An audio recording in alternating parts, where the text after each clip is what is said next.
And just a reminder, everybody, turn your cell phones on to vibrate so we don't get interrupted. And we will begin the meeting. I'll just wait for a signal.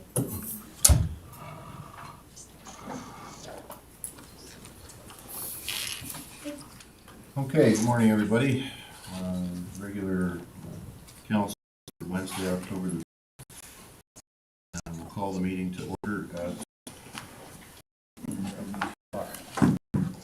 9:32. And we'll begin with the portion of the adopting the agenda. Is there any additions from administration? No, Your Worship. However, I would like to introduce council to our newest admin assistant, Nancy Schwint. Good morning, Nancy. Nice to meet you. Welcome to Woodlands County. Do you want to tell us a little bit about yourself? I've lived around Woodlands County most of my life. I've lived up by Fort Assiniboine. I was saying this morning that I have family in Blue Ridge and all over parts of Whitecourt. So I've been back in Whitecourt for about 18 years now. So. Okay. Well, that's great. Welcome to the organization, and we'll try and go easy on you in your first meeting. Thank you. It looks like a fairly straightforward agenda, and in saying that, that's cursing it, so. Okay, so nothing from admin, anything from council? Councilor Cush? In committee of the whole, under 11.1, like brief library contract under 421, I believe that is. There you go.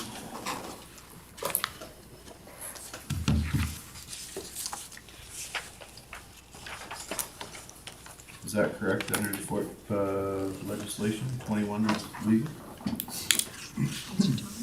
21 will be fine, yes. All right, anything further? With that, anyone wish to make a motion? Councilor Dean? Move we adopt the agenda as amended. Okay. Motion to adopt as amended with the addition of the library discussion and closed session. Any discussion?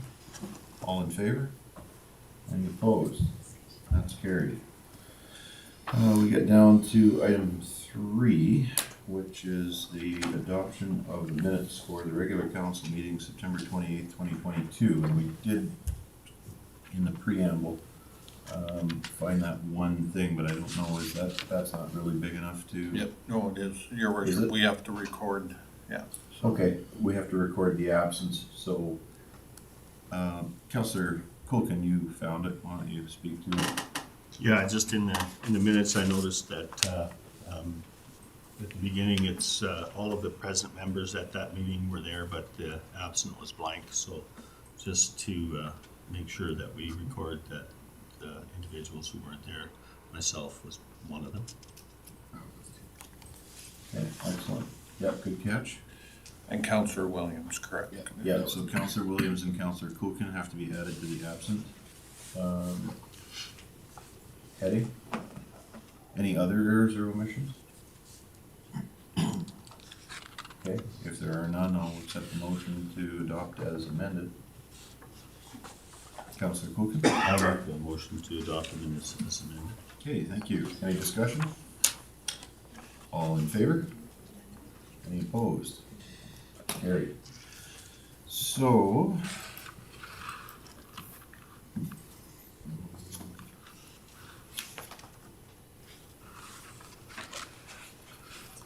do we have our 9:40 delegation here? We're a few minutes early, but No, Your Worship, not yet. not yet. Okay, we'll start into financial reports, I guess under item 8.1. It's gonna take us a while though. 8.1.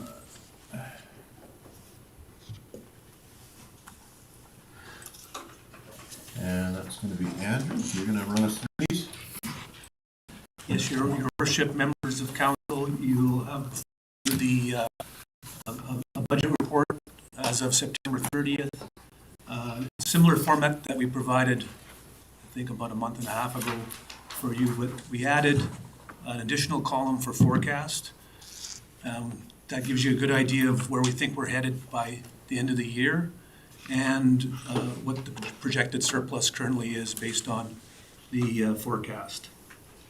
Important to note that, in developing this report, we provided each manager or director with their own departmental variance reports, and they reviewed them and gave back comments and changes as required.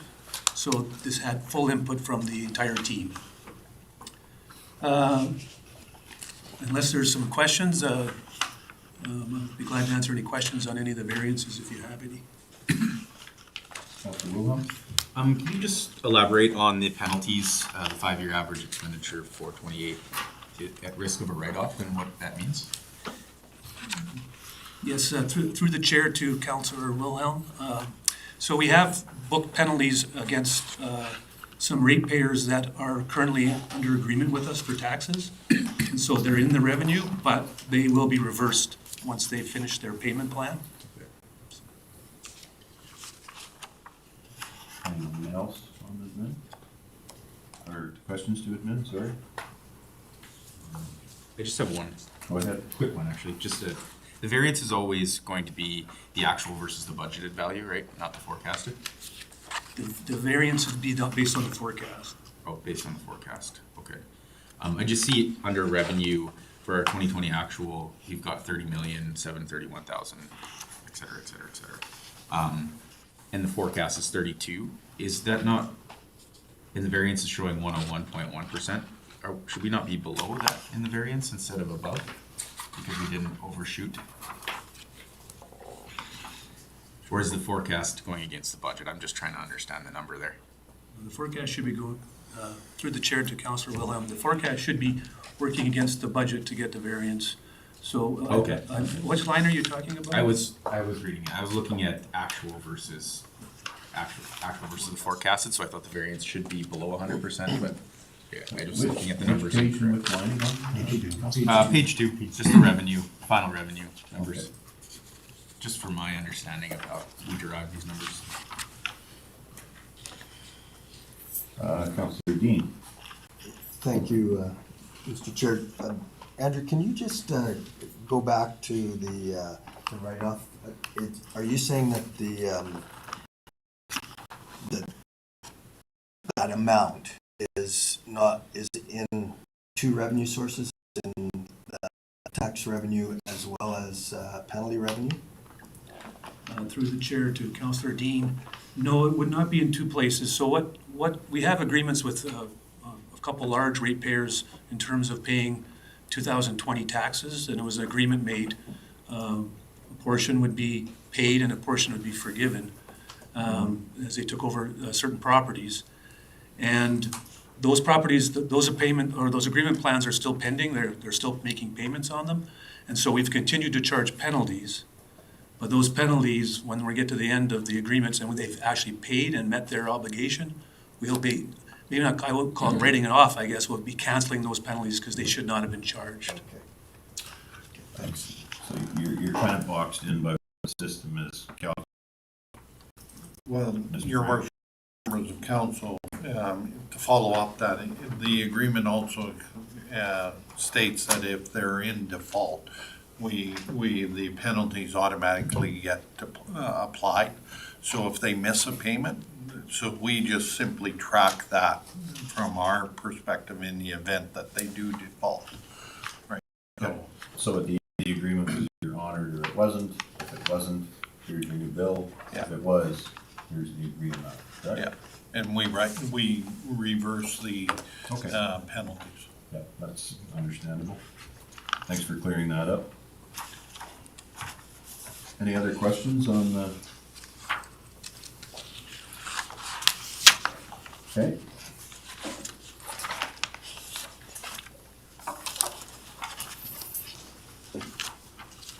Did you have, go ahead, Councilor Preston. I'll make a motion that council accept financial reports of information. Hey, thank you. Any discussion on that motion? All in favor? Any opposed? Carried. Now, 9:40 or 10 o'clock's here? I know the 10 o'clock's here, and we're still 15 minutes early, so. Do we want to go ahead with they're here, so we can go ahead with our delegation. We'll keep everybody moving along. Let me just get to everything here. This is going to be our Barrhead Victim Services Unit Association. You guys can come forward, just have a seat at the desk there and introduce yourself to us, and then I'll go around the room here with council and we can introduce ourselves to you. Good morning. Good morning. Good morning. I'm Margaret Osborne, and I am the board chair of Barrhead Community Victim Services Unit Association. And I'm Joe Zacharick, I'm the secretary of the board, been a member there 5 or 6 years now as a board member. Good morning, Margaret and Joe. So I'm going to start over here with our administration. We'll just go around the room this way. Martin Frank, Chief Administrative Officer. Nancy Schwint, COA Assistant, thank you. Devin Williams, Counselor for Division 7, 4C12. Bruce Preston, Counselor for Services for 5 years. David and Samuel. And I'm John Burrows, the Reeve, and Counselor for 2, Whitecourt West. Peter Kilkin, and I'm from Port Assiniboine area, but I represent Goose Lake and Freeman River. I'm Jeremy Wilhelm, Division 4, Whitecourt East. Alan Dean, Whitecourt Central. 100% Director of Infrastructure. Andrew World, Interim Director of Corporate Services. Okay. Go ahead with your presentation. Thank you again for coming. all right. Thank you for having us today. Yes, thank you very much. Well, you have our letter requesting the $3,000 for the year. And that's why we're here, is we'd like to tell you why we're requesting $3,000. We also have, I believe you have our program manager's report from 2021. And basically, it is very busy. Last year, our client files were 246. Well, as of the end of August, we're already at 248. And it's the increased client files and increased costs, of course, that are making things, making more money necessary. We do fundraise, but we also ask the municipalities that we work with for an annual contribution, and you have done that in the past. And so we're just here to let you know. We appreciate it, and we'd like you to consider that again this year as well. I don't know what to say. We are a busy unit. We have Barrhead, County of Barrhead, a portion of Woodlands County, which is the Fort Assiniboine area, and then Swan Hills. And so we have one paid employee, our program manager. She's a wonderful, hardworking individual. And then we have 3 or 4 advocates, counting the program manager. One of them, I think, is from, well, we have 2 from the Fort Assiniboine area, but one of them right now has gone on a medical leave. So we have 3 that work in the area. And so 2 of them are volunteers and do a lot of the work. Program manager goes out on almost all the calls, as well as going to court, too, going with the clients to court. So she's very busy. And do you want to add anything? Yeah, sure. A lot of our mandate is to serve victims of crime and trauma. The funding that comes from the provincial government is for victims of crime only. Mm-hmm. So a lot of the extra costs associated with us providing those services have increased this year, of course, with the number of clients. But we made the decision to continue to serve victims of trauma as well. And of course, that has to come from separate fundraising on our behalf. So our board does a lot of fundraising. In fact, that's probably one of our biggest things that we do. So, as an example, sometimes we can show up at a scene, or our advocates will, and we don't know if it's a victim of crime or a victim of trauma yet in an accident, let's say, which we recently had. We showed up to help the victims, and it turns out it was a victim of crime. So how we use our funds to support that is determined at that time. We find also that sometimes we're supporting victims of crime or trauma with a hotel room that might be needed. So some emergency situations sometimes. And I would have heard a kind of story from your local Victim Services Association too. And I think the biggest increase that we've seen crime-wise is in family violence, In our area. unfortunately. Yes. Yeah. And I think, that seems to be the case everywhere else. So unfortunately, we track our numbers very closely. Unfortunately, they're going up in terms of clients that we serve. And anything that we receive from donations or contributions from municipalities is greatly appreciated. And in a way, we've almost been, one of our goals several years ago, and for several years too, was to become more known in the community. And because of that, our numbers have increased. Because lots of people, they had no idea that there was a victim services support in their community, but we've worked very hard to make that known. But we also, our program managers, the past one and the one we have now, Christina, have worked so hard at training our RCMP members, because we get a lot of new members coming to Barrhead. The changeover is not constant, but there's always new members coming, and they work very closely with those new members, encouraging them to use victim services, how to use it, and so forth. It turns out, I guess, when they go to Depot, they have only like one day or like one session on victim services. So that's one of her mandates, is to work with them and how to use them. And not unfortunately at all, but they do use victim services a lot, the RCMP members. And this accident that happened in Barrhead just last Monday, a week ago Monday, as Joe was telling you, turned out to be a criminal. But the number of cases or clients she got from that one accident was close to 20, because the witnesses, first responders and all of that were so shaken, and not to mention the families involved as well. So Okay, the stats can be deceiving a little bit too. thank you. And yeah, we have, been big supporters of victim services in have. our area. And I think I've been trying to think of a way to kind of describe what we've got going on with the current times that we're in, and I guess the water has gotten pretty stormy. We're all out there swimming. The water's gotten pretty stormy, and it's getting harder and harder to tread mental health and accidents and victims of crime and some of these trauma that come along. That you guys you're filling a big gap in the mental health end of things that help people from slipping beneath the waves on this. So certainly thank you for your dedication to this, and these are the kind of things that really encourage a community. So thank you.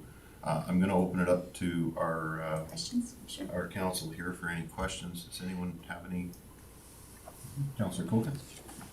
Yeah, through the chair to you guys, like the victim service, like that, it's a big item on the provincial agenda right now with them centralizing the management and stuff like that. And I know that there's been a lot of discussion amongst ourselves about, the victims of trauma, the victims of crime, how that all separate. And I know it's fairly close to myself because my wife was on victim services, as you know. And so the question that I would have is, is there a greater requirement for victims of trauma because that's a mental health issue that leads into the crime? Like, is there data on that? Because I think if we're going to be leaders in trying to figure out how we're going to help our communities, we have to do it from within. It's not going to happen. It's not going to happen with the government of Alberta because they view it completely differently. And so, is there a possibility that we can set up some kind of a task force at some point or some education for ourselves as municipal leaders to help us understand better how we can develop policy to make this work? That's the million-dollar question. Because you're exactly right. The government seems to feel, with the changes going to the 4 zones, that that will meet community needs. However, I personally feel the rural areas are very much going to be left out because we don't have those mental health resources, the different places to send people in need, and the government seems to feel that that's there. I got just the other day a list of all the numbers that you can call, but some just experienced their spouse who has hanged themselves just before their daughter, and you have a mental health number that isn't going to cut it, and it's really going to affect our rural areas, and a task force of that sort might be able to help because the cities do have more services, but we don't have those mental health services. And I know from being a former teacher, trying to get kids into mental health took months and months when they needed to see somebody now. And and victim services in Barrhead is a 24/7 service because of our rural area. And like you said, there's a lot of mental health issues are a basis of a lot of things, yes, for sure. And I think I would add too that I'm not sure. There's a lot of unanswered questions as far as where the zone model is going to go. We don't know what it's even going to look like yet in terms of employees, how the boards are formed, etc. Whether we have to come up with all new policies. And I think as a municipality, if you're not engaged with the provincial government already on this, you need to be. Because if you go into a zonal model and let's say, you should probably hope that maybe some of your current victim services boards exist or members are part of the new model. If they're not, then you need to know how it's going to work, right? So that you are served properly and you don't lose whatever service you have now, which I think is really good from our board and from your local board. So I think that if you're not engaged right now with the provincial government, I think you need to get started on that. Okay. I'm gonna follow up that comment. I know at the RMA level, they're having discussions with the province on the victim services because there was a few statements that were made that actually said RMA was on board with the change, and that was not the case, just for clarification. And this as well has also written letters about the support to victim services. So just so that you're aware, that's in the works from our end. So with that, I'm going to recognize Councillor Prestige first, and then Councillor Dean next. Through the chair. I 100% agree with you. Most people do not know about victim services. I had no idea there was victim services till I was a victim of crime. And they helped me tremendously. But the victims of trauma, I believe, are gonna have to come from the municipal level not provincial. So I think that's something we have to work on as municipal leaders to try and figure out a course of action that way. But just curious question, with you doing the 3 different areas, what percentage is Woodlands County to your calls? Yeah, right now, I think last year it was approximately, it was a little less than 10%. There was 19 cases last 19. year. This year, Woodlands County is up to 18 already by the end of August. So, Swan Hills was 9, 18, yeah.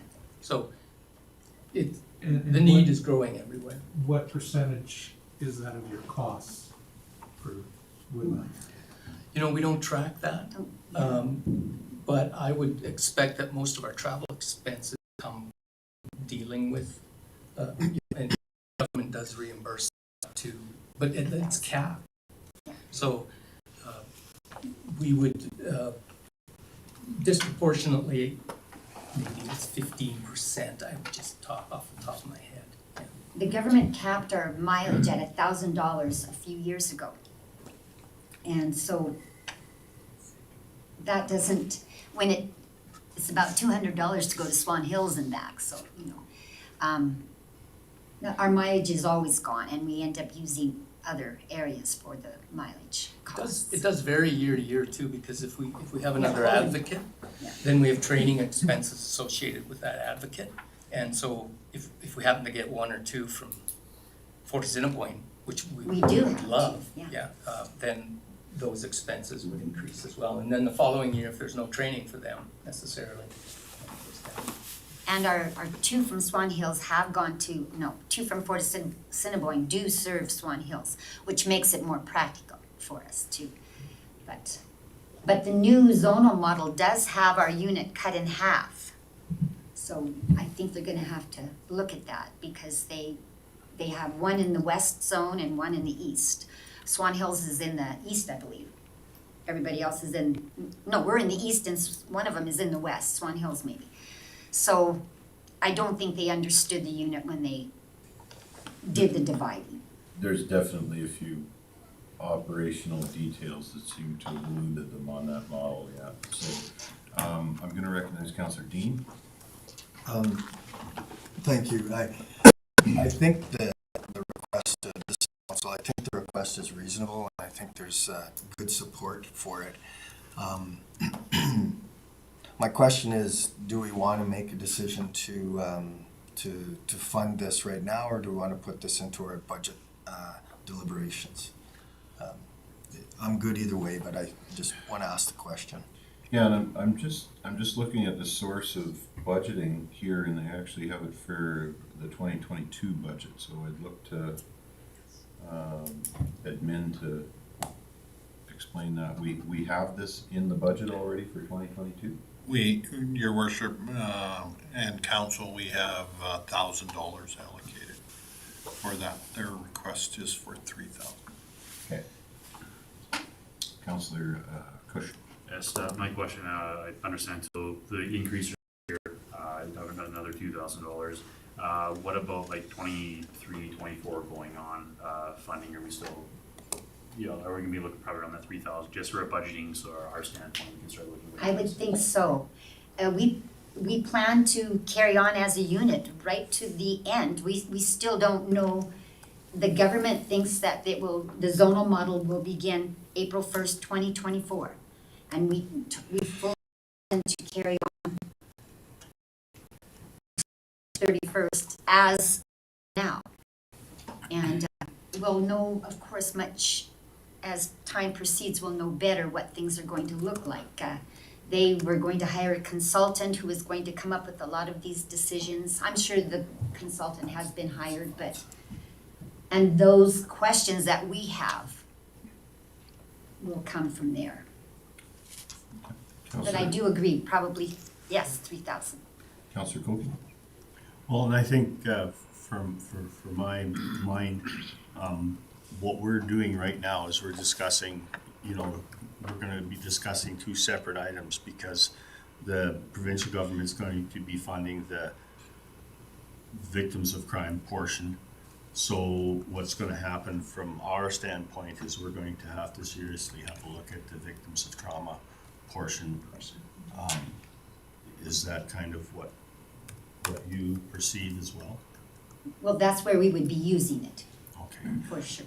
So then, as a secondary question, if you are going to be carrying on that unit, will the part that's for the victims of trauma operate outside of the government? Because there's gonna be two different fundings. Yes, I just got an email on that from, they envision that it sticks totally with crime, trauma that's related to crime. But I know the advocates will want to help people with, say, a sudden notification of death. Well, in that case, mileage would not come from the grant monies. They would come from our other funds. And so that's a very good question, and Are you asking, I think what you're asking is, once the new model is implemented, are we going to continue offering, yeah. yeah, We've only had some informal discussions amongst a few of the board members. So I think it is something that we will be talking about, but there are some issues in terms of how we would be able to deal with the RCMP, for example. Right now, we're allowed in the detachment, but if we're operating independently, are we allowed to do that, right? So there are some things like that. How would we do it is the biggest question that I have if we were to do that. Because I think the board members certainly feel there's a need. there's definitely a need, and we want to serve our community and the other communities that we're serving right now. So do we continue, I guess, is the question.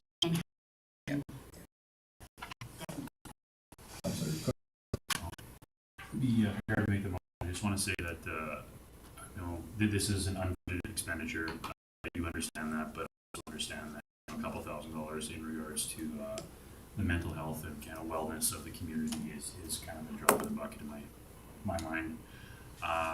With that, I'll make the motion that council approve funding in the amount of $3,000 for the Barrhead Community Victim Services Unit Association for 2022. Okay, thank you, Councillor Cush. I'm accepting the motion. The only curiosity I have is around the structure of unbudgeted expenditures. So at the moment, we have 1,000 budgeted. Where is this money coming from? We got into trouble on this before. Somebody tell me where this money's coming from. Well, your worship, members of council, if Councillor Cush would amend that comes within the community services budget, 2022 community service budget, we'll find the I'll accept that 2,000. You can't. You I can't can't accept do it. amendments. You have to do You it. have to make that. You have to change your motion. Amend my motion to state that the funding's coming from the 2022, is that Community services budget. community services? Thank you. So you amended the motion to identify the source of funds. Is there any discussion on the motion? See any? All in favor? Any opposed? That's carried. So we will find it, and thank you very much for your presentation. I'll for a motion. No, yes, a motion to accept the delegation. Thank you very much. Yes, thank you. Thank you for the work you guys do. Thank you. Well, we couldn't do it without your support. No, absolutely couldn't. Okay, Councillor Prestige. I'll make a motion that we accept the delegation as information. Thank you. Any discussion? All in favor? Any opposed? That is carried. How's our 940 delegation doing? Your worship, I know that Ms. Dionne's been experiencing some health issues, and I would suspect that that's probably why she's not here this morning. However, I know Ms. Anderson has been in conversation with Ms. Dionne quite extensively with respect to her request. So if you would allow Ms. Anderson to just kind of go through what the request entails. I don't see why not. Yep, let's go ahead and, so we'll bring up item 6.2 on the Christmas light up event. Hi, Heather. Good morning, Reeve Council. As Ms. Lutwig mentioned, Gwen has been struggling with some health issues. Actually, a few weeks ago, she couldn't even walk. So she was asking for help to get her lights out of her sea can to get things started. So I had talked with her on the weekend. She was feeling okay to come today. I don't have my phone. She might have even messaged me that she couldn't make it. I don't have it, so I can't tell you exactly why. I'm assuming that it is her health-related issues. But she's quite excited to get her season going this year. She has increased her ask. As her letter mentioned, she wants to do 2 nights since her 1 night last year was really successful. For those of you that are not aware, she puts on a lot like Candy Cane Lane in other larger centers. She has her yard done up and you can drive through. There's a nice little driveway. You can go really slow or you can walk. She's got wagon rides, which is what this funding would go for. And she has a little that shows up and the kids put their name in a draw and they have hot chocolate. They collect the food bank items as entrance, and I think she was just under 1,000 pounds last year. So she collects that over the season. So these 2 nights are focused with the wagon rides, but it's open. I can't remember exactly what date she has. Might be a little delayed this year with her health issues, but it runs usually even after Christmas. It continues to go. So she's just wanting to kick it up a bit of a notch and have a couple nights. That's why the increase from last year you gave her 1,000. Now she's asking for 1,600. Okay. Any questions? Councilor Bush? Just do administration again. I mean, we did $1,000 or last year, asking for 16 this year. Just wondering where the funding. It's in the community services Okay. budget. That's where we took it last year. Yeah, we have some extra funding or some extra funds available from programming, and we feel that this fits with programming. Councilor Bush? Just on that, I'm not sure if the rest of council has been to it, but it's a great event. There's lots of people come up to it, and it's we'll say hopefully when she gets where they're not doing it anymore, somebody else kind of takes a mantle and continues this. It is a great thing for the community. Are you willing to make the motion the council approves a funding request of $1,600 to Gwen Dionne for wagon rides and door prizes for her Christmas light up events on December 10th and 17th of 22? Okay, thanks, Councilor Kush. That motion's accepted. Any discussion on the motion? Councilor Another Dean? discussion, sorry. Did your motion indicate that it was coming out of the community services budget? Do we have to add that to the budget if it's coming from Heather Anderson? Community Services? This is another unbudgeted expenditure for us, is it not, with the increase? So we should identify. I think it's like to come out of the community services budget. Thank you. Councilor Prestige, so that amendment's accepted. Councilor Through Prestige. the chair to Heather, does she do any fundraising other than us? Or are we her sole? You're her sole one for the wagon rides. She does get some items donated, like the hot chocolate was donated a couple years ago. She does get other donations, but actual cash funding, we are her sole supporter.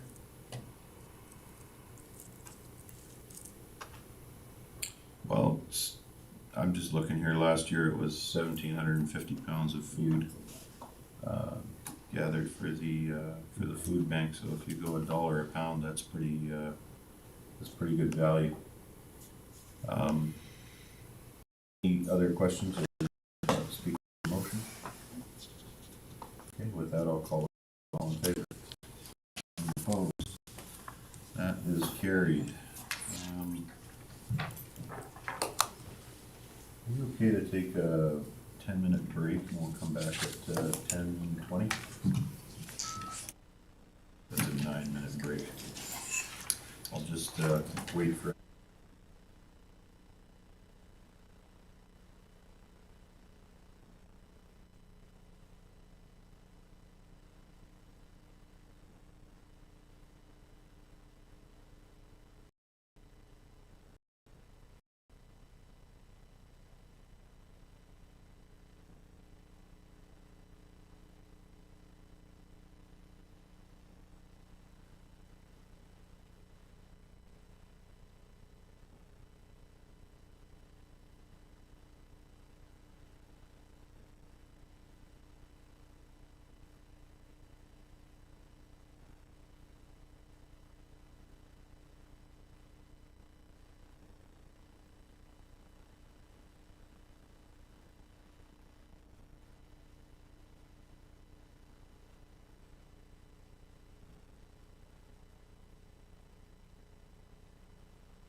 What's that?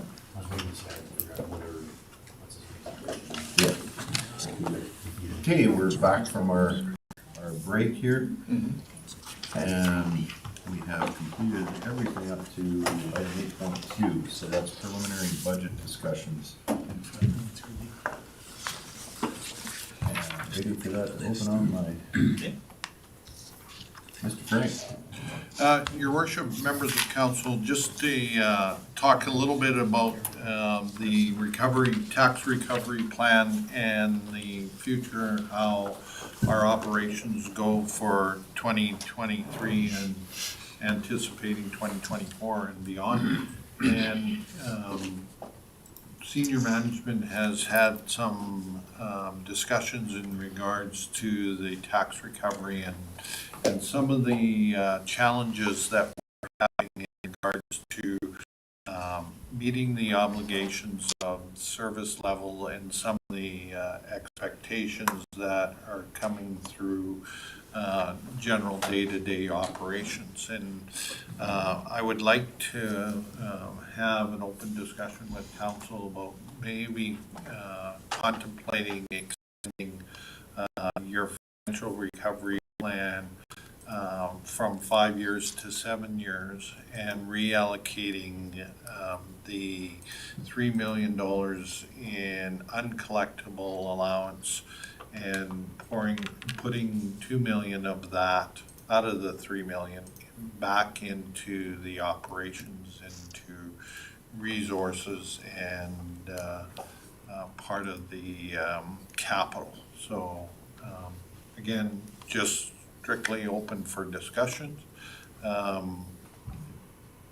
Andrew, Mr. World can speak about where we're at financially and how we're on the road to recovery. We believe that I use the term, there is light at the end of the tunnel. I think we've made great progress from a financial aspect to recover some of that.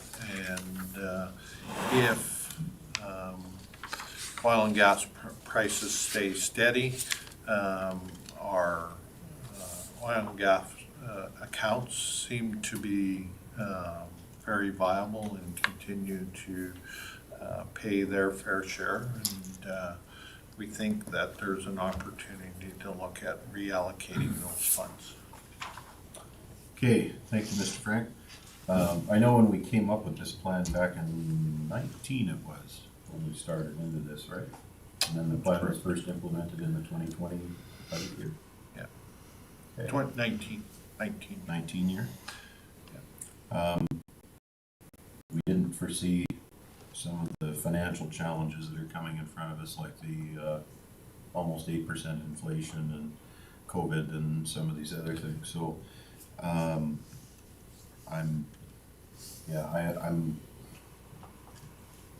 of two minds on this, in the fact that I want to see our financial recovery occur as quickly as possible, but at a certain point, the amount of austerity is an issue too. So I'll open it up for council here and let's get everyone's thoughts on how we're doing. Councilor Cushing. As far as extending from a 5-year program to a 7-year, I would like to get to it for 5 years and pre-plan, and then we can see we have to extend another 2 years. We can extend, 2 more years. But given where everything is, and I understand inflation and stuff is growing, I don't want to put all of the burden on the taxpayers. I would like to give it a little more and more recovery and kind of see where things are at before we extend that period.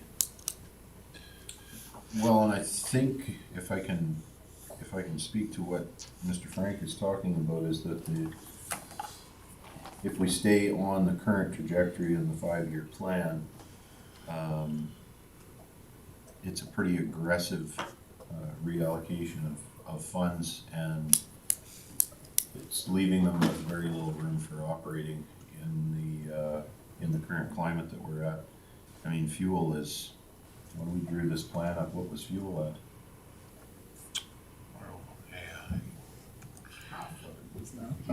Yeah, probably $1 a liter. Yeah, so there's a few changes here that we didn't anticipate in this is all. And I don't wanna squeeze too hard. Counselor Yeah. Colt? Sorry, Your Sorry, Worship, yeah. and maybe I can further explain, and the intent of the recovery plan was to fund our capital reserve as well as put some money away for operating reserves so that we were able to carry ourselves up until July 1st, in which we're not paying any debt on, and the number is $18.2 million.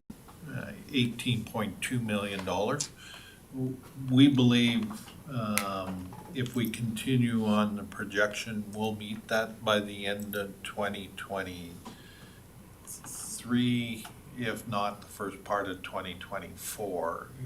And again, Mr. World can speak better from the financial aspect.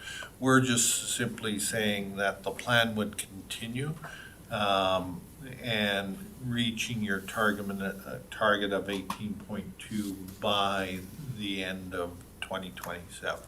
So just taking that out and extending it further.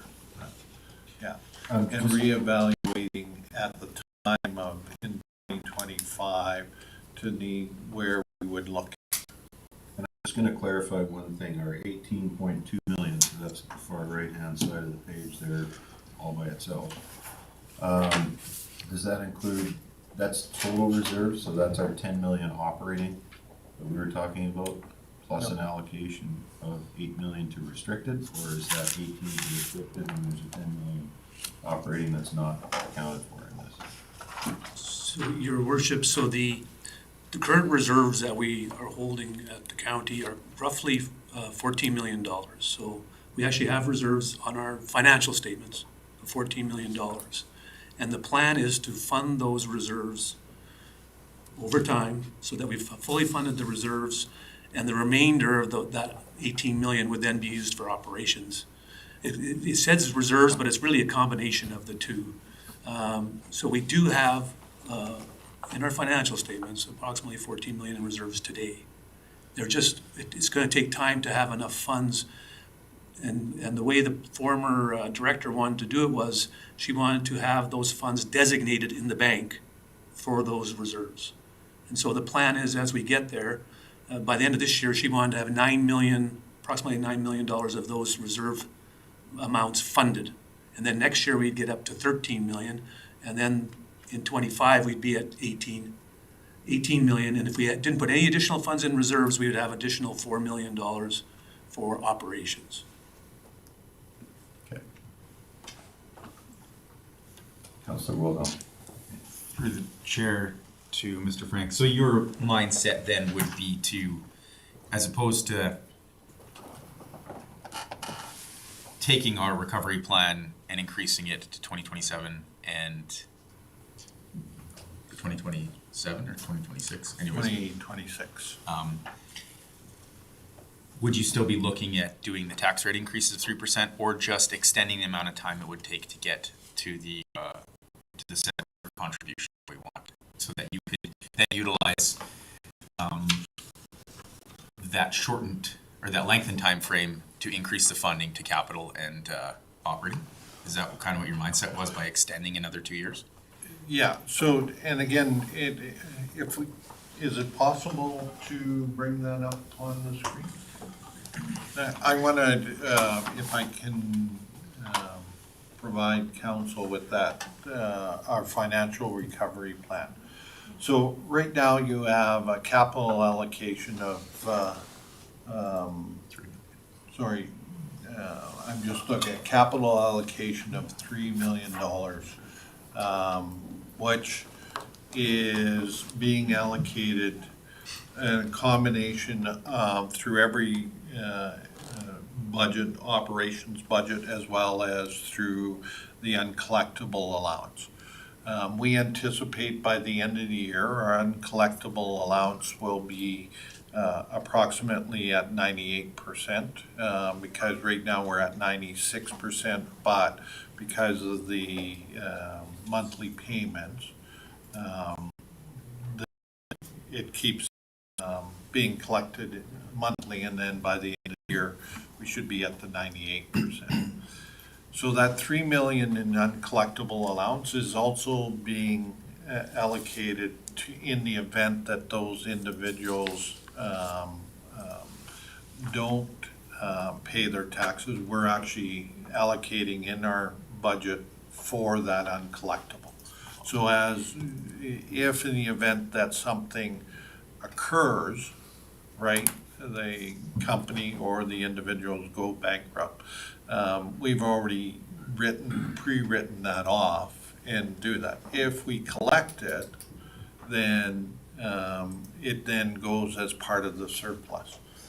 We're anticipating, and again, you know, I hate to predict council said it was $2.3 million, but we are anticipating that there would be a surplus, which adds to making our goal that much quicker, right? However, in saying that, is what we're finding from an organizational, there are some cracks starting to appear that we're needing to address, and we think that by reallocating that money, 2 million out of the $3 million, we can address some of those shortfalls. And again, this is part of council's budget deliberations, where you'll see where that money is being allocated, right? So we're not changing the plan, we're just slowly saying our surplus are gonna be less, and it's gonna just take a little longer to get to that $8 million. Councillor Cush. But I just want to start, I apologize, I assume when you talked about extending to 7 years, you meant running the 3% increase for 2 more years, No. so. We would run, I'm sorry to cut you off, we would run again based on the 3% up to 2005, and then reevaluate based on council's 2005? Year 5, you mean? 2024, sorry, I apologize. Okay. Yeah. And reevaluate for 2025. Okay. I'm not. Councillor Cush, follow up, and then Councillor Dean. My question is, okay, we have roughly, we'll say 2 million you have over. I still like the idea of trying to, you know, you're trying to put away for reserves. We don't know if this can continue or what might happen next year, but if we were to say, you know, kind of work with administration, even put $1 million back into the other $1 million for operation, how beneficial would that be as far as capital and stuff going? I mean, I know it is extra cash, but. Yeah. So, and again, your worship, that's the other part of this. We wanted to show, right now, we're not funding our fleet equipment, right? And if you look at, based on the proposal of spending $4 million versus $3 million, this is where we believe that we should reallocate that funds. And there's a vast of it is 1.5 million, I believe, equipment replacement that at some point in time we need to address. We're saying if we address it through capital, then we need to address it in lease rates, which is an increase in an operational cost. Councillor Dean. Thanks. So I look at the and it's asking administration to prepare the 23 operating capital budget as per discussions and reallocate the 2 million. Is it possible to, and sorry, where I'm going is it doesn't sound like we're gonna debate the issue of whether we're putting that money in until we have a really good comprehensive look at what our budget is. So can a budget be prepared with 2 million in, with 1 million in, and with none in, for perspective? And then we would table this discussion until we had those documents. Your worship, members of council, through the Councillor Dean, the short answer is yes. The hesitation is capital's easy because we've shown you where we believe we've increased capital from 3 to 4 million. The operational won't be to a science because power rates, for example, might be part of that $1 million. Fuel would be part of that. Human resources, in your strategic plan, you have an additional individual for asset management, right? So part of that. So in general terms, the $1 million, would it add up to $1 million? I would think we would come close, but I don't know if it would be an exact science, I guess, if I'm just cautious. But I mean, yeah, and where we would pull that money, we can tell you where we reallocated the $1 million. And it's, I don't know if I would prepare a second budget. I would just prepare a second sheet to say, here's where we allocated it. That would be helpful. Excuse me, Councillor Cokin. Well, and I guess, thanks for the question, Ellen and Gord. I guess that would be my concern as well, is it's the operational piece that we are really going to not have a big knowledge on going down the road, given the situations that are out there. I would agree that it would be interesting for us to see where your priorities are, where you think the biggest bang for the buck would be. So I appreciate that if we could have that as part of the budget discussions, it would really be helpful.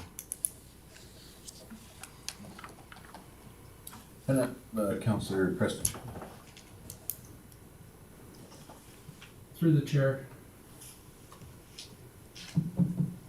Yes, we have higher costs now, but I don't think we need to allocate the full $2 million to it.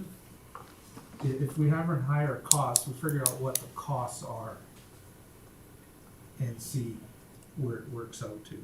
Because, everybody has given up a lot to get our reserves back up, and we have a chance here to put some serious money into our reserves. And I'd hate to see us spend it, and then all of a sudden we have a couple bad years and we don't have money again. So if we do reallocate, I think we have to be very cautious what we're spending it on, and just absolute necessity only. Nothing out of the ordinary. Thanks, Councillor Preston. Councillor Williams.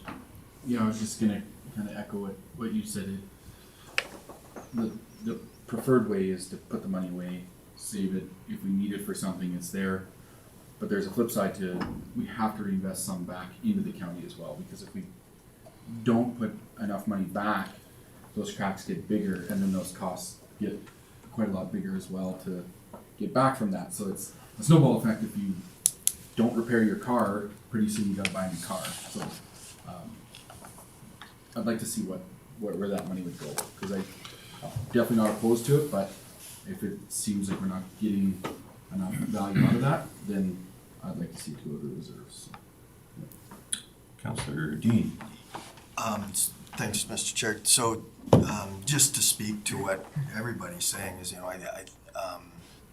everybody's in agreement that we're on the right path, and we want to continue on the right path. And I'd like to see from administration, as Councillor Cook said, what their priorities are. And at the end of the day, then we're going to make a decision. But quite frankly, right now, to just lump sum put that in, I don't think I'd be prepared to do it. But I could certainly vote for a motion to do that if we were all in agreement that the money was going to the priority areas, like Bruce says, to the need areas.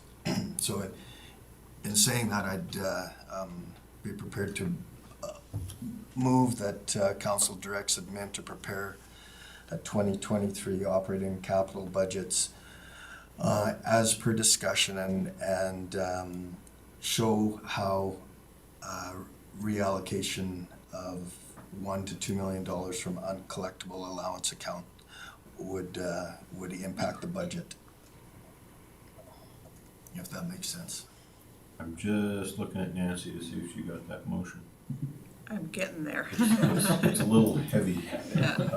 Move to prepare 2023 to show how allocations of $1 to $2 million will be allocated. From the uncollectible allowance account would be allocated.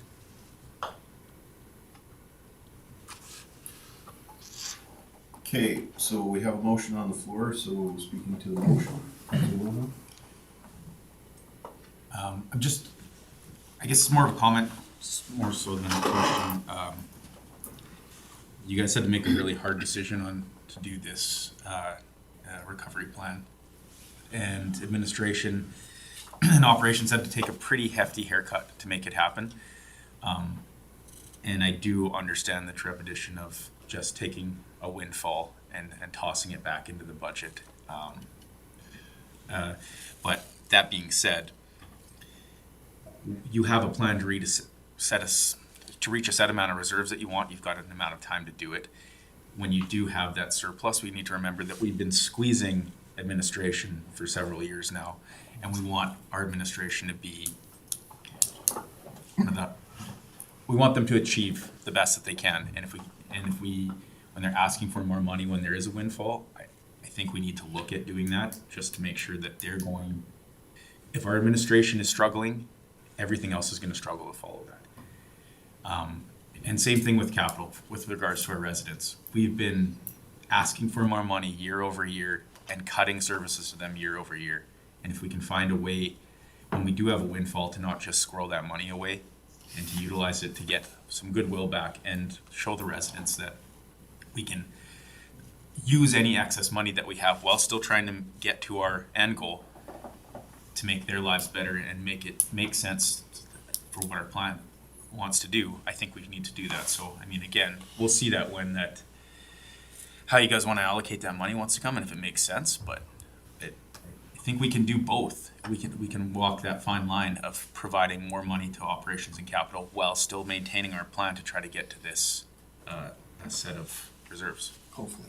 So I'm going to just speak really quickly. I'm going to recognize Mr. Frank because I think he's going to speak to the thing that's flagging in my mind, and it's just the use of the word windfall. It's not.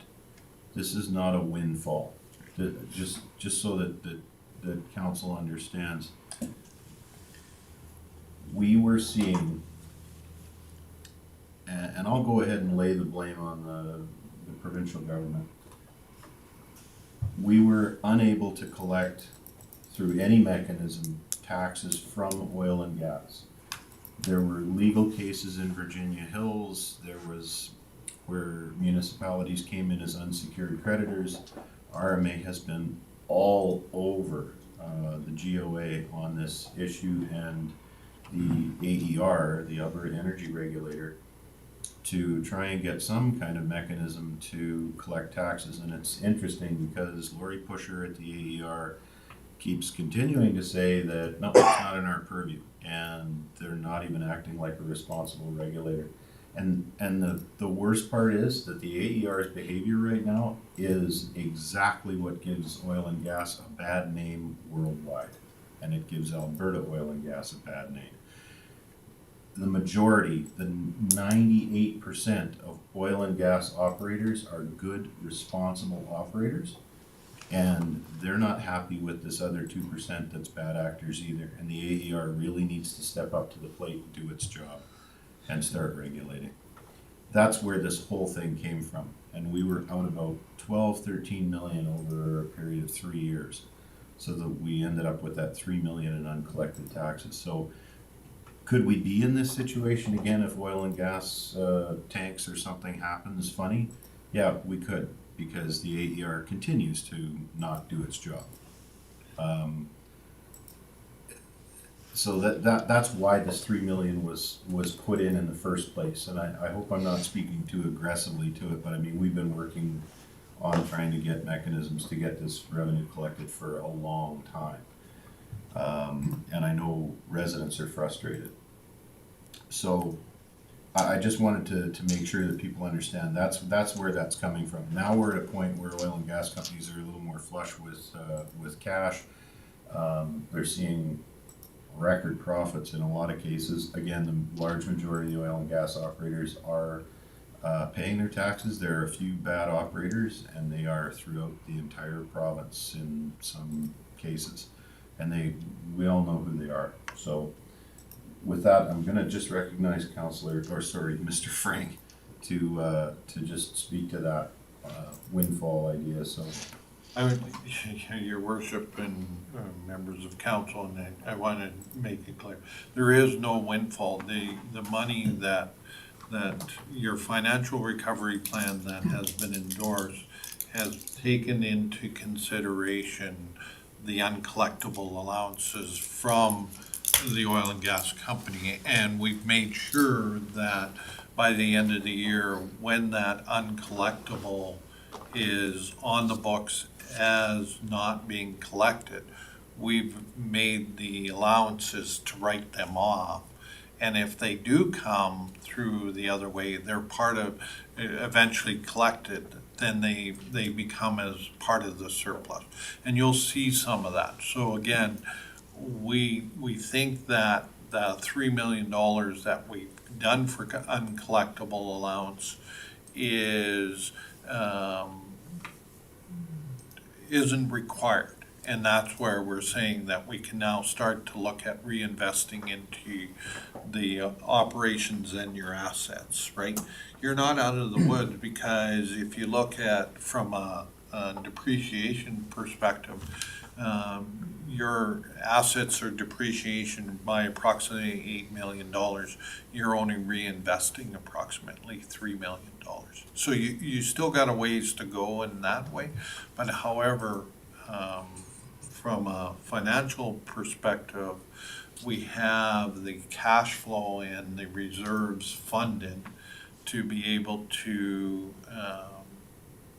in the future, deal with some events that you may have not anticipated. So.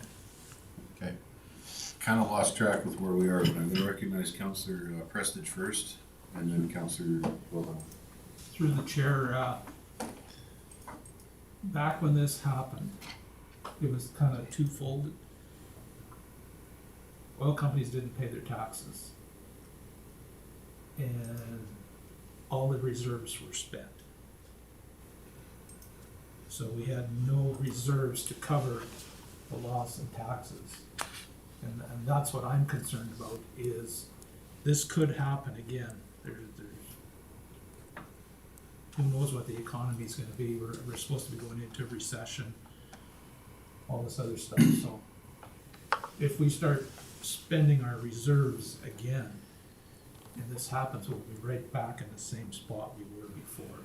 That's why I'm so in favor of building our reserves up as quick and as much as we can. Councillor Wilhelm, then Councillor Wilhelm, Councillor. So just to follow up, the word windfall was clearly the wrong one. What I meant was surplus. But anyways, that's neither here nor there. What I meant was, I want to agree with what Councillor Williams was, the fact that we have appreciation assets happening. We're only putting $1 million towards it. Our house is falling down on us. And it doesn't matter if you squirrel away a nest for the next 4 years, your house falls down on your head, it doesn't matter. That house, rebuild that is going to cost 10 times the amount of money it was. Just find a way to offset those depreciations that are happening in our capital infrastructure. And that's all I was trying to say. When you have this surplus, that I do think we need to allocate it towards that rather than just it, because if we wait too long, everything that we do need to fix in the future is gonna cost twice as much. I clarified myself better on my last comments.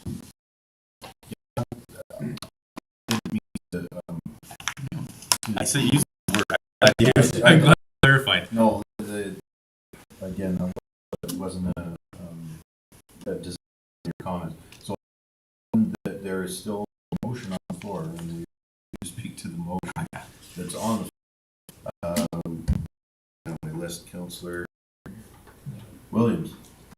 All I was gonna say is, even if we do reallocate $2 million, we'll still be putting money into reserves this year, correct? Through the chair to Councillor Williams. So I want to be clear about reserves. We'll be building up funds to cover our reserves, but the reserves have not changed. They are not going up. Our reserves are what they are. They're at $14 million. The only addition to reserves under this plan has been the sale of assets. We've moved into reserves, but the reserves are what they are in the books today at $14 million. We're funding them now by saving money to fund the reserves. So you are correct, but it's to fund those reserves that we already have. We're not adding to them though. So can I just ask a clarification on this? So, just so that I get this, I'm gonna throw an analogy at you and see if I'm right. So you're saying the $14 million reserve that we have is the size of the gas tank? Is that fair? That's what. We actually got, yeah. So the plan is to have those funded at the end of this year by about. Okay. And then there's still that we have in the plan that was, so we're no longer to operate. So we're no longer going into line of credit. We're no longer at the point where we have to worry about cash flow on an annual basis. We're funding the reserves in this plan over this 5 years to cover the 14 million that we have. Not to say council can't take funds at this year and put them into reserves. You always have that option. But right now, I've not changed the reserves other than a small amount in 3 years. Yeah, I think that's an important discussion. Hopefully, so everybody gets it. Councillor Williams, go ahead, and keep in mind, we still got a motion. I was just trying to say, if, with talking about this 2 million contribution to, if you want to call it, is still going according to the recovery plan. The 2 million is surplus, that's fully collected taxes, or more taxes are collected. So that would have been additional money that we would have put into our reserves or cash flow. That's correct. Through the chair to Councillor Williams. So that's 3 million. I'll consider agency, and we calling it allowance for.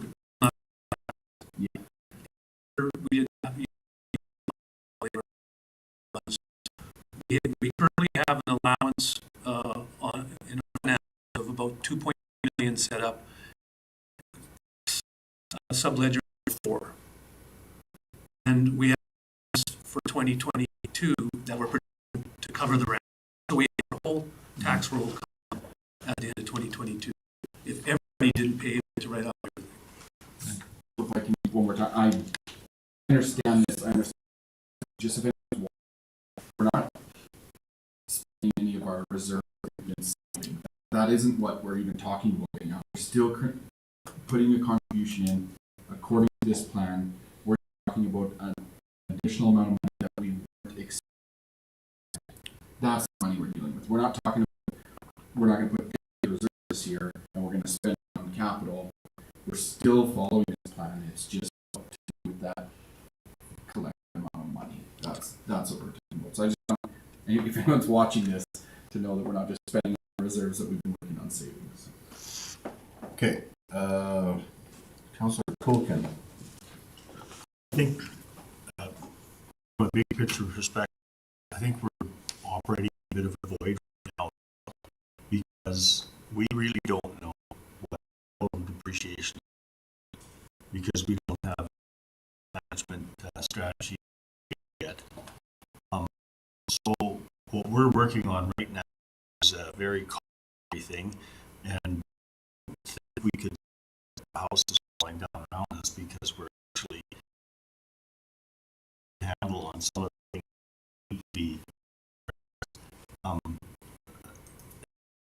staffed. So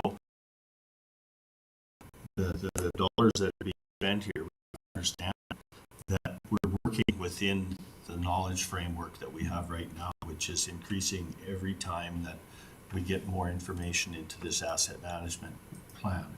So I think that the caution that we're exercising here right now just reflects that, is that we are certainly not working with all of the information that we need to have to make really good decisions. We have that asset management, it's going to help us tremendously, because then we can have a projection in place that this is something we actually to run. So I think the approach that this motion is taking, where we're going to have a look at the information today, is going to address those things. I'm good. Okay, I'm gonna finish it off saying directly to the motion. I think the idea of looking, I was kind of thinking the sweet spot of here half, but I was just kind of thinking that'd be roughly 7% in my head, which is sort of indexed to an inflationary number, so it would make sense. But yeah, I understand where we're at with the 2 million. So, but having the motion itself at between 1 and 2 million, correct? Mm-hmm. Is the motion. Well, And the intent of the motion was show us what 1 million would look like, right. Show us what 2 million would look like. And I think that's interesting thing on an information piece for those of you that are at the Zoom meeting.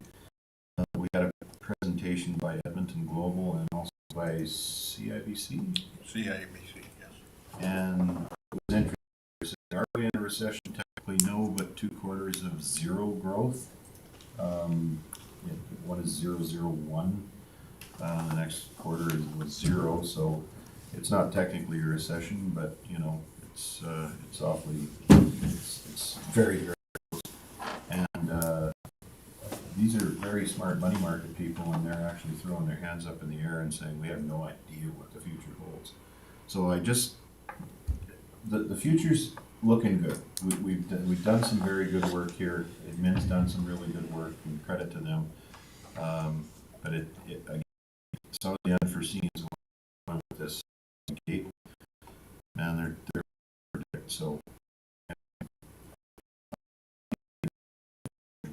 this point, I'll close it off. And also just to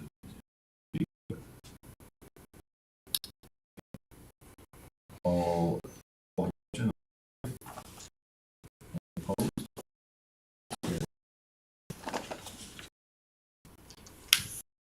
All right, now where are we?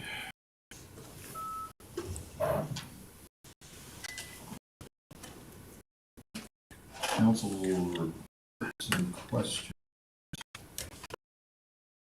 I'm just going to mix it up a little bit. Welcome. Not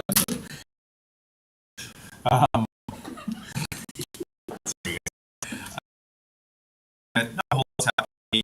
We did have a information meeting, which was quite good. We did our CAO review there. So I had asked with that board who hadn't had a review with their CAO externally in a very long time. It was all done internally. And it is an excellent CAO.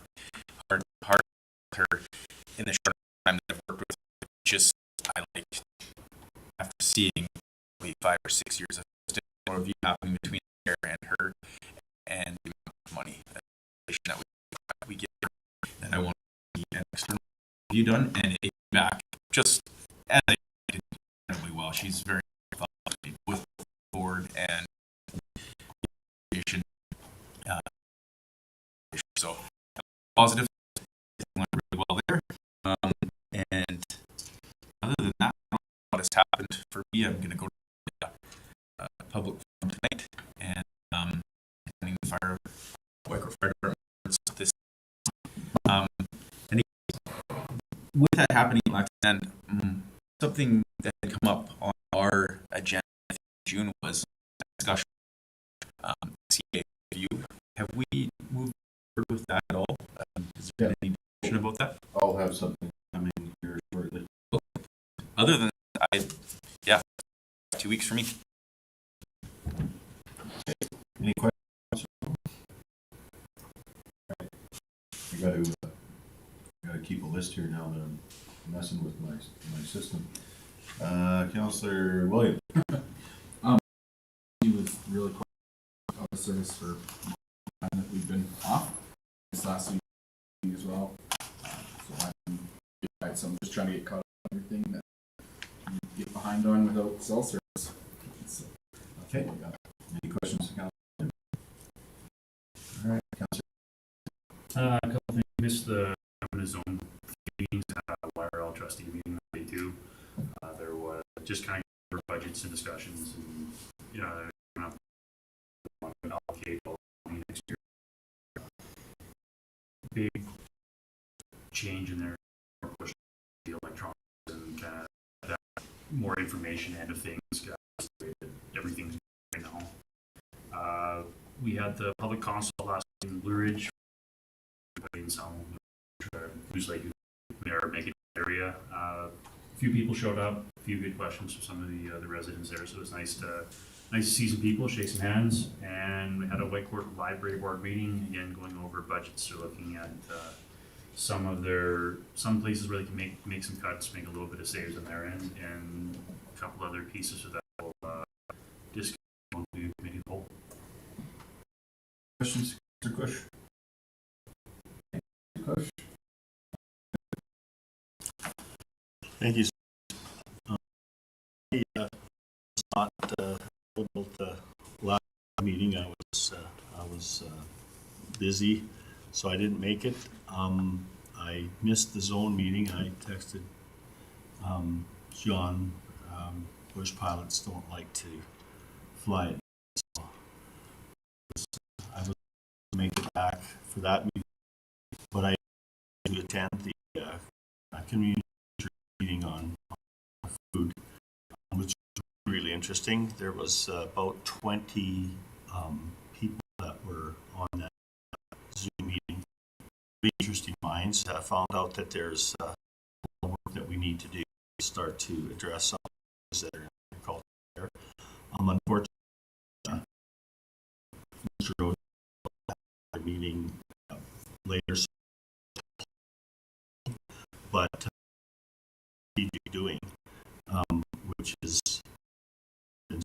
planning, the methodology by which we address some of the things that we are attached to the talk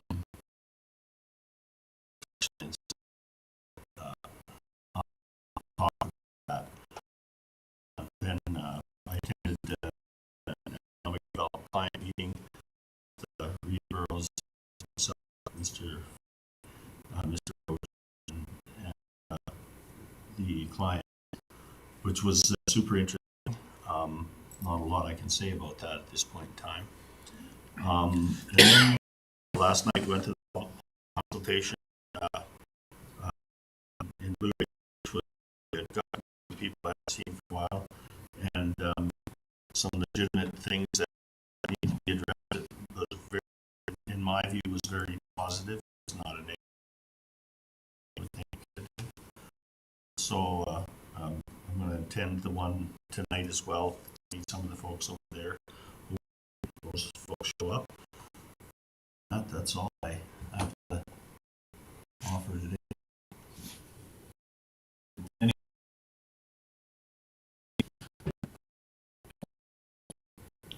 Thanks, Mr. Chair. So chronologically, September 9th, I met a resident of my area's name is Aaron, and he recently moved into a subdivision and is looking to build a second approach from his lot. Currently, the bylaw that governs approach subdivisions does not allow for analysis. I asked Brooke, his opinion on it, and it's feasible, the location he's looking at. And so I'm going to notice a motion to have administration back to council for council meeting. So that was a Thursday. The next day was the Friday, the 30th, and it was the National Day of Truth and Reconciliation. And along with Councillor Wilhelm and Reef, spent most of the day down at Rotary Park and participated in events that the Whitebird Indigenous Friends Society had put forth for everybody to enjoy. And weather was fantastic, and they got a tremendous turnout. It's nice to see the traction that group has got over the year. They, last year, they kind of threw the board together at the last minute, and still were able to put on a tremendous event. And this year was that much better. And I've heard a couple people say they got a chance to see some people that they hadn't seen for a long time. And same thing happened. Williams neighbor, and she's a lovely lady, and a ton of people from the Blue area that I kind of had lost with over the years. And then later that afternoon, the high school football team had a Murray, and one of our key players did an acknowledgement. He did a tremendous job.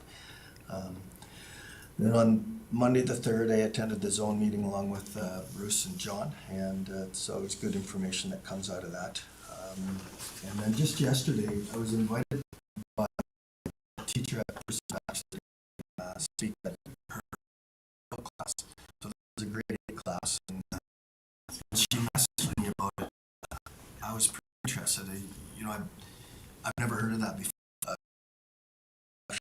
They're there for, and they learn what being an entrepreneur is about. One of their task assignments, or class assignments, is to come up with something for sale, and they're going to have a day later on this semester where each of the students have something for sale. And some of those kids are already entrepreneurs. One guy sells hats. Another guy has vending machines, and these are kids in grade 8. So I was pretty impressed. And that was for me for the last couple weeks. Any questions to Councillor? Okay. We want to That notice of motion now then? Yep, we usually do it during the report. Okay. So So I just move that council brings back an agenda item with Mr. Darren Hibbs' request for a second approach off of his subdivision lot. Administration. Did I not say It's that? in council. Oh, sorry. Administration to develop the agenda item, bring back to council. okay. So see it next time. So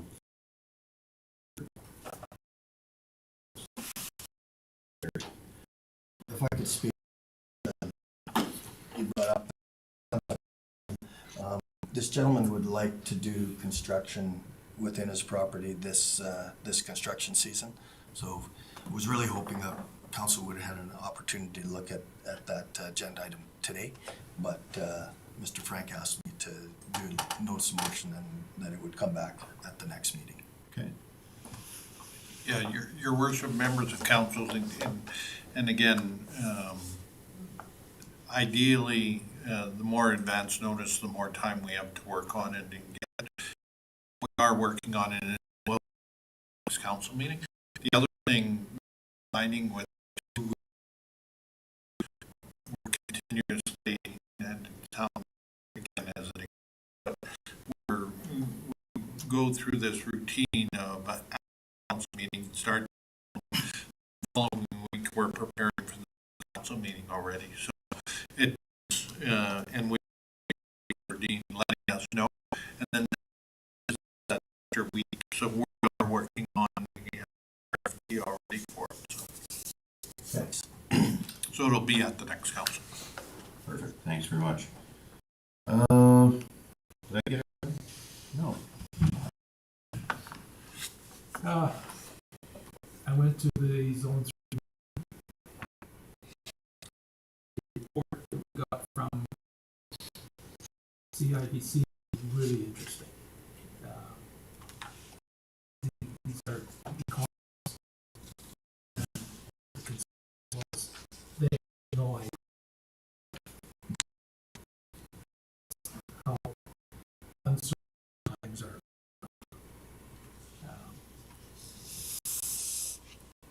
It's scary.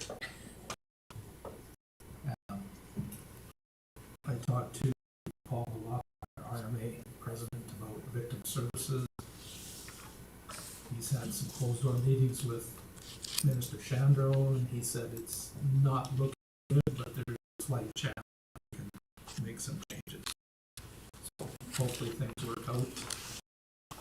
Maybe we'll get a different direction with the new premier, and get some different ministers in, so things might change, hopefully they do. Was at the last council meeting, and then at our open house last night. Good questions asked by some of the residents that showed up, hopefully the answers for them. And bright spot, what's happening around the bridge is the crew is back on 658 and widening the shoulders out again. And I told the base course crew will be done by the end of the month. And then hopefully we'll get a paving crew in to do some paving on it. So there was a lot of residents, I was getting lots of phone calls like, what is happening there, done for the year, and it's a good thing they come, the contractor come back. And I guess on the 24th, the two culverts there just west of Blue Ridge are gonna get replaced this year, which is, other than that, that's about it. Any questions? All right, I guess that leaves me. So I am not going to be in chronological order, but I'll lead off with attending Truth and Reconciliation down at Rotary Park, and it was a well-attended event. It was an interesting opportunity because I got a chance to actually sit and listen to a few stories of what the situation was like and some of the struggles that are occurring both as a result of it and kind of the fallout from it. So there's definitely some space and an opportunity for us to listen and do some real learning and soul searching in that area. And again, it was an honor to speak on behalf of the county there. The other thing I attended was a town hall by RMA that was put on. Everybody got an invite to in all the municipalities. It was structured around the LGFF and the APP, which is the Local Government Fiscal Framework, the replacement to MSI, and the Alberta Provincial Police. So I don't think the rural position on provincial policing has changed. I've come up with a new picture, much like the gas tank. So LGFF, the Local Government Fiscal Framework, government of Alberta basically changed the MSI structuring, and they cut quite a stack out of the MSI funding over the last 2 years, and where the MSI funding used to be, the process they're going through with LGFF, the Local Government Fiscal Framework, is they're trying to get the two associations, the urbans and the rurals, to sit down and say, okay, you guys figure out a formula, here's the size of the pot that you have. And it's interesting because what I've likened this to is the urbans used to get a porterhouse steak thrown at them. We used to get a strip loin steak thrown at us. And in the case of LGFF, they threw a pound of hamburger in between the middle of us, and we're so it's kind of an interesting situation. The point behind that discussion is that revenues are going to have to figure out how to do less with less, or generate more, or get the province to come up, get the province to do something. The downloading responsibilities, the is a situation that continues to happen. So just people need to be attending the dog task force on that. We have a lot of caribou, a lot of book caribou area, and the federal guideline is to basically make a no-go zone for 65% of that caribou habitat, which would dramatically affect municipalities and operators of oil and gas, tourism, trappers, forestry, municipalities that have access to that. It has the potential to shut mills down, so it's a big deal. I attended the public consult the other night at Blue Ridge. We had a reasonable turnout. We got to have some good, frank conversations with people, and I think for the most part, once we explained our reasoning and the direction we were heading in, people are supporting where the county is heading. I also attended the zone meeting, and yeah, I use the words on the cast that they were having, I think, was that didn't know, and financial people usually they have a picture, they have an idea where things are going to go, and they just don't have any idea. So there's a fear of the unknown for certain, but not all. It's not doom and gloom by any stretch of the imagination. There's a lot of opportunity, and Alberta as a whole, and in rural Alberta specifically, around energy development, food production, and natural resource extraction under forestry and oil and gas. So we're in good shape. If there's anybody that's leading the country right now in this recovery, it's Alberta. So we're in a good place. The other thing I did at the zone was with I've been kind of using about this our legal end of things. It's kind of crazy the amount of money that gets spent on the end of legal things.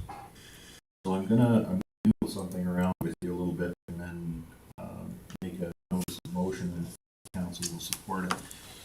See if administration can get behind it. But I'd like to have a look at maybe doing something a little bit in our legal department. And I even talked with the CAO of another municipality. I like the idea. I always wonder in the legal world whose best interests the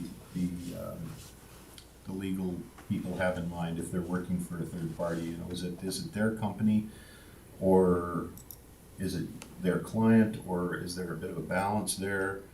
And the idea behind this kind of came. We were even talking about getting a few municipalities together and hiring putting a few lawyers on staff that would specifically work in areas that could be shared between the municipalities, and we'd have to make sure that there are municipalities that aren't going to follow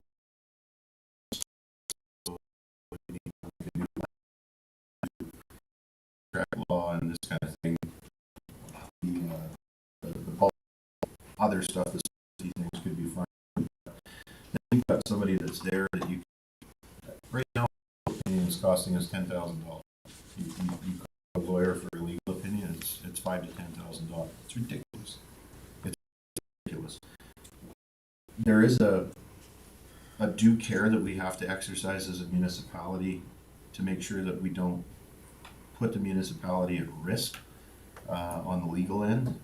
So we have to ask that advice, but I would really like to see that advice brought out or as close to us as we can possibly get it, especially with cost savings to it. And I'm getting the feeling it would be so. The motion would be to have, and I'm not going to put a time frame on this because the administrator, it's a kind of broad strokes notice of motion to amend. So the notice of motion will be to have administration look into options for our legal counsel and different models. Say it one more time, sorry. Say it one Sorry, more time. Say it one more time. The notice of motion would be to have administration look into our options around legal services.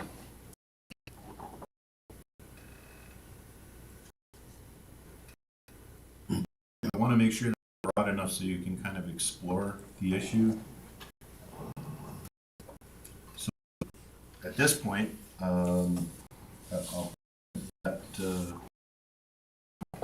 on the floor, and then you wish to speak to the motion? Yeah, just to clarify, what I'm hearing you ask is, can we make more efficient use of the money that we spend on? Absolutely. Yeah. Anyone against that? Shouldn't be. You're setting us up. You're setting us up. Sorry. Does anyone else want to speak to it or have any ideas or something, friendly amendments, whatever? This is a council thing. Again, I'm trying to leave it broad open for administration. I've spitballed a couple of ideas. Again, I like the idea of something in-house, but structurally, whether it'll work. I know there's more than a few municipalities out there that are very looking at this too, and might be an opportunity to do something a little interesting. So, with that, I'll call the question. Oh, Have you discussed this with any other municipalities? that's kind of his job. I had a brief conversation with one municipality, and they respond. So yeah, I don't too much out of that. We'll see where it goes, but I think it's time to start thinking outside the box when it comes to this stuff. The legal expenses are definitely an issue for the municipality. Okay, all in favor? Any opposed? That's carried. And are there any questions for me? And I promise I am working on the CAO review. Sorry, I should have put that in the update. There was a question about that. I have phone calls in to 2 organizations, and basically I just got to pick one. It's coming down to financial. Okay. Okay. Councilor Williams. Make a motion that council accepts the council reports and questions as information. Thank you. Any discussion on that? All in favor? Any opposed? That's carried. That brings us to the CAO report. Your worship, before it is 11:25, attending your other thing at 11:30. That's right. That's the chamber AGM. Yeah. Yeah, I can, does council want a break for this, or do you want to just take over? I believe we just have the 2 items and Yeah. Yeah. I prefer if we could continue. Yeah, I can hand off the chair position to Councillor Kuchen, which is our deputy mayor, if you're ready for it. Sure. Guess I should have taken that 10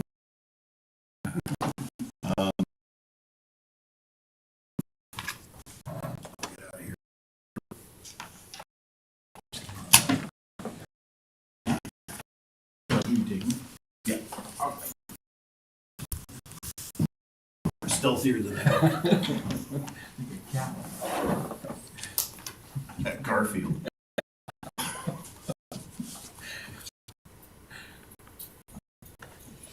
If no council will left even though they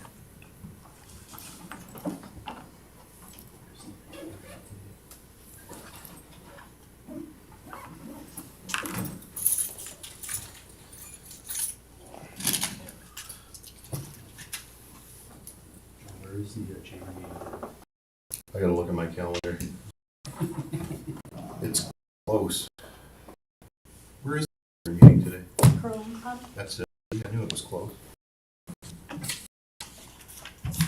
I've advised your economic coordinator you're under. You advised him? Okay, thank you. Okay, my apologies. Have a good day. I'll leave your hay in the front there. Okay, thank you.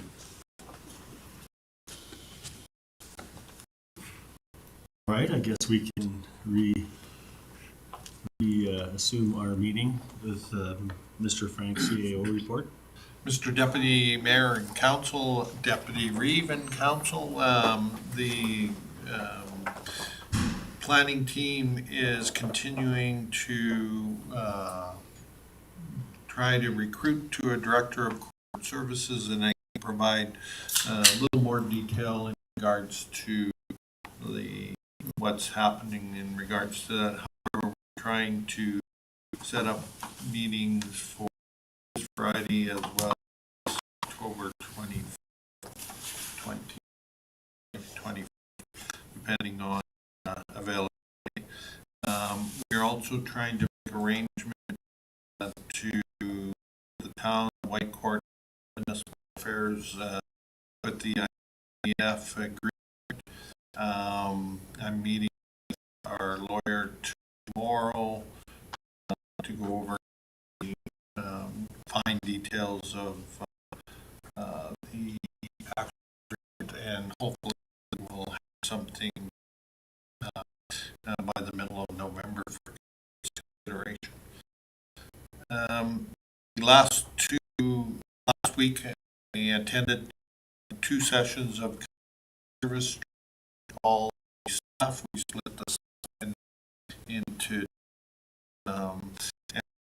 process of doing survey review, the feedback on how staff felt that, and it was interesting just from a perspective of how over the years customer services has evolved and changed, and how the client, being our ratepayers, has why everything is done, not just a ratepayer society in general. One of the discussions that we had with the lady that put on that, from council perspective, council be interested in having a half-day session to understand your ratepayers and more from the expectation from a customer is today to that, and your leadership. I thought as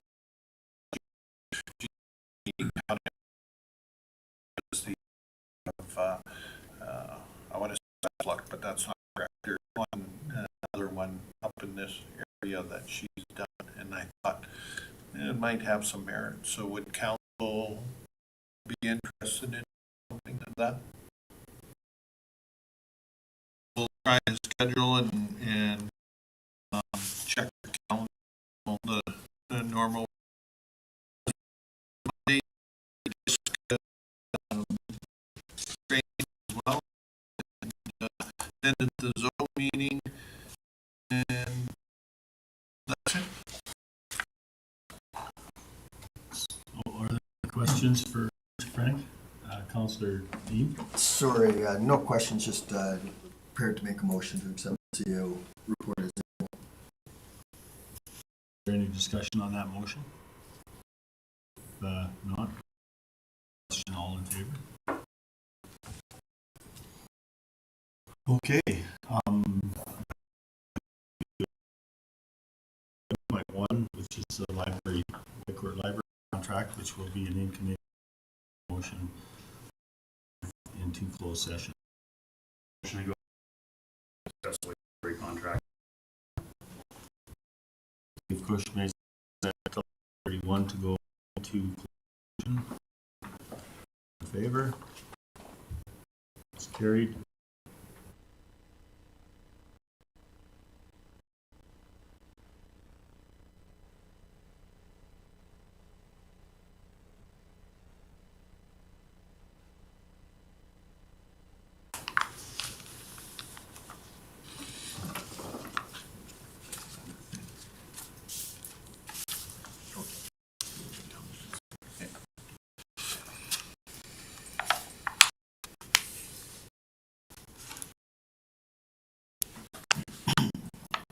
Okay.